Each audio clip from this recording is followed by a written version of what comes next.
Like ordering McDonald's, Malta's MiCA fast-track draws oversight concerns.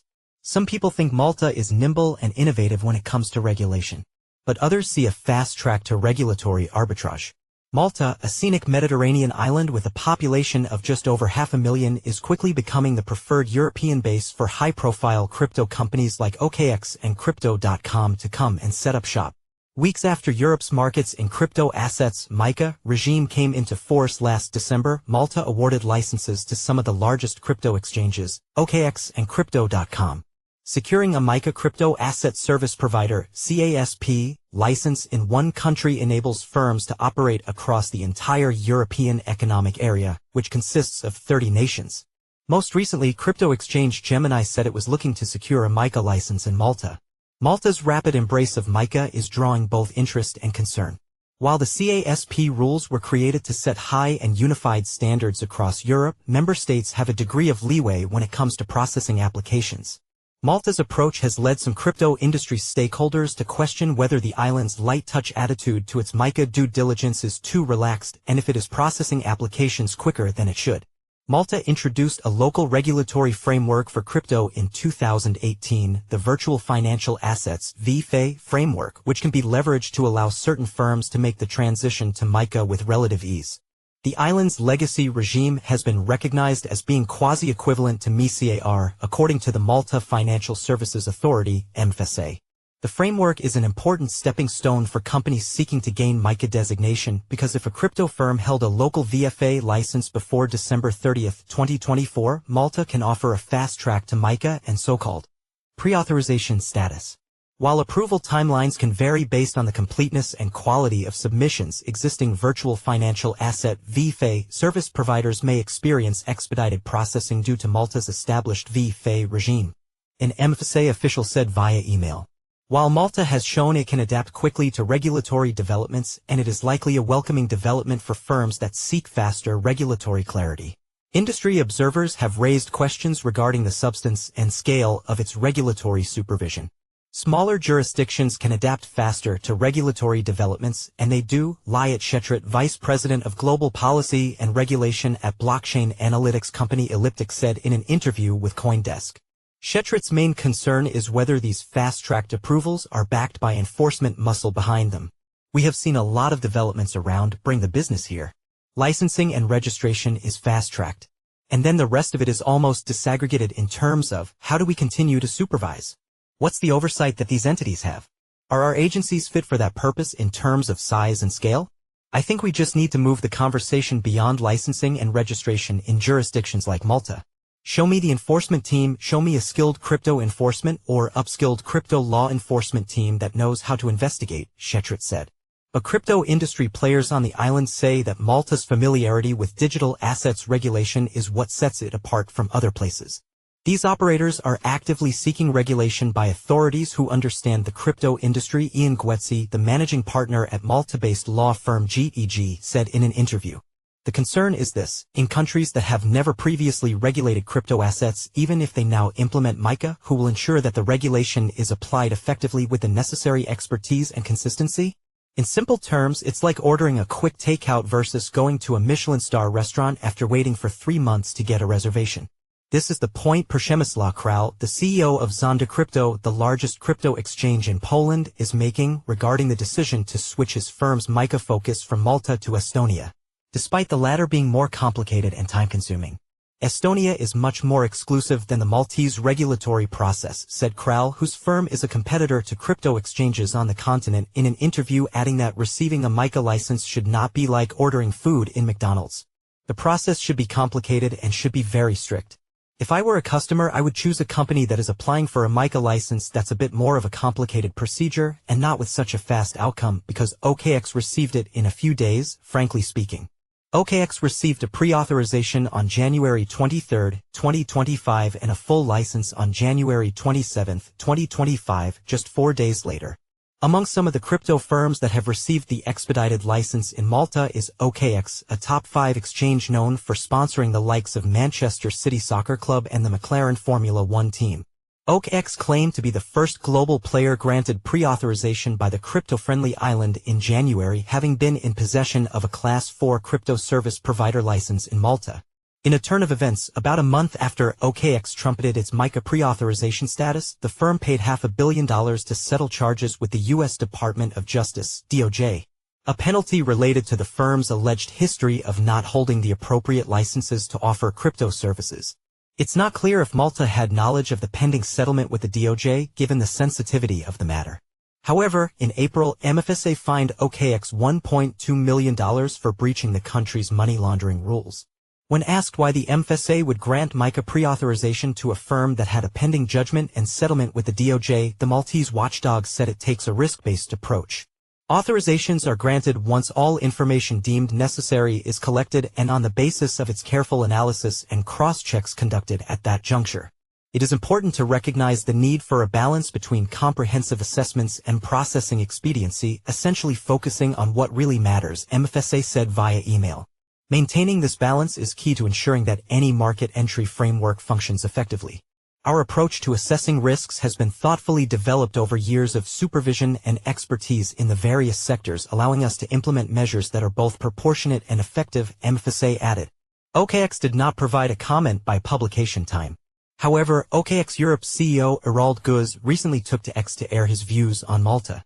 We chose Malta because they had made more advances in their licensed product offering as a whole, Guz said, noting that the firm explored France and Netherlands before finally deciding on Malta. Did OKX receive any favorable terms from MFSA? The answer is no, and in fact, again the opposite, he added. Similar to OKX, another heavyweight, Crypto.com, also announced in January that it had in principle approval from Malta before being granted a CASP license under MiCA. Crypto.com, which also courts high-profile sponsorships with FIFA World Cup, F1 and PGA Golf Tours and others, has secured licenses in competitive markets like Dubai, South Korea, Singapore, Australia, and even the UK. But Crypto.com also has a history of operating without the proper licenses in place. De Nederlandse Bank, which seeks to sustain financial stability in the Netherlands, fined Crypto.com €2.85 million, $3.25 million. In 2023 for operating in the country without a license for almost 2 years. It registered with De Nederlandse Bank as a provider of crypto services in 2023. A spokesperson for Crypto.com said the firm has a long-standing presence in and commitment to Malta. We have maintained a workforce in Malta since the early stages of our existence as a company, and Malta has been the base of our global operations business unit for more than 5 years, the spokesperson said via email. Sticking with the restaurant analogy, there are Michelin star chefs and then there are French cuisine-trained Michelin star chefs, coveted as one of the most technically challenging feats within the restaurant business. Similar dynamics seem to be playing out with the regulatory framework in the continent as well. In a speech earlier this year, Marian Barbat-Liani, the president of the Financial Markets Authority in France, AMF, warned of products coming to market via a MiCA passport that were approved by some of our peers with, let's say, a rather quick pen. The AMF president called for stronger coordination with the European Securities and Markets Authority, ESMA, to maintain a level playing field. We want to avoid what's known as regulatory shopping, that is, actors seeking approval in jurisdictions where it's easiest to obtain, Barbat-Liani said. MiCA authorization is hammered out through a series of private conversations between commercial firms and their respective regulators, making it difficult to compare and contrast the approaches of various jurisdictions.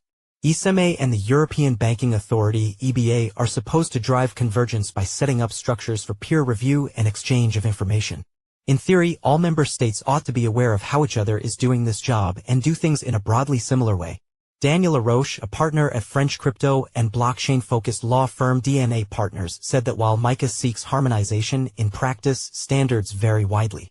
Regulatory arbitrage is happening within the EU, Laroche said, which could mislead firms into thinking all licenses are equally solid. France has taken the lead by anticipating MiCA with its PACTI law and by applying strict vetting, Laroche added. France's regulator, the AMF, has deep experience and is now processing MiCA applications in close alignment with ESMA's evolving standards, Laroche said in an email. In contrast, countries like Malta or Cyprus have issued licenses before all regulatory technical standards were published, in some cases even granting pre-approvals not foreseen by MiCA, raising serious concerns about regulatory shortcuts. It's perhaps not surprising to find some crypto regulation professionals in France calling out Malta's fast-track approach. France has become known for the glacial pace of its MiCA license authorization. The nation has only awarded one crypto asset service provider (CASP) license. OKX41 was pursuing licenses in both Malta and France but gave up on France in July last year. In any case, close scrutiny of Malta is reportedly happening behind the scenes. Bloomberg reported in March that several EU regulators had urged ESMA to take action concerning OKX in the wake of the hack of crypto exchange Bybit, as well as to press Malta regarding the firm's license. Additionally, Agence France-Presse (AFP), a French international news agency, recently reported that ESMA had launched a peer review of an unnamed regulator that is potentially too lax. An executive at a European CASP who asked to remain anonymous told CoinDesk that several sources had indicated to him an ESMA audit on Malta's financial regulator is taking place. Both ESMA and the AMF declined to comment. While France may not be in favor of how other countries are fast-tracking their regulatory framework, it does raise the question of the risk of centralization and how that spills beyond just crypto-related politics. Implementing MiCA at a national level throws a spotlight on how the EU functions as a centralized yet diverse band of trading countries and raises fundamental questions about the importance of uniformity among Europe's member states, said Mark Foster, EU policy lead, Crypto Council for Innovation. Do you want a federal Europe essentially where everything is decided at European level, where there is a certain centralization and a value to that in terms of economies of scale to compete with China or the US? Foster said in an interview. On the other hand, a more decentralized approach respects the diversity of each country, some of whom may have specialization in areas like asset management, for instance. That's obviously very important for those domestic countries and those jurisdictions who would have a lot to lose if you then just centralize everything and put it all in Paris, Foster said. This is likely creating growing pains within the crypto firms that are craving a clear regulatory framework in the region. Firms don't want to talk openly about ways in which MiCA compliance might vary from one place to the next. But it's possible to read between the lines in some cases. Crypto exchange Bitpanda, which holds MiCA licenses in Austria, Malta, and Germany, and also competes against OKX and Crypto.com, hinted at how it views MiCA license equivalence when the firm was granted a license by the German regulator BaFin. This license has immediate validity, unlike in-principle licenses announced by other crypto platforms which are neither valid nor exist at all, Bitpanda said of its German license when it was approved in January of this year. Bitpanda declined to comment.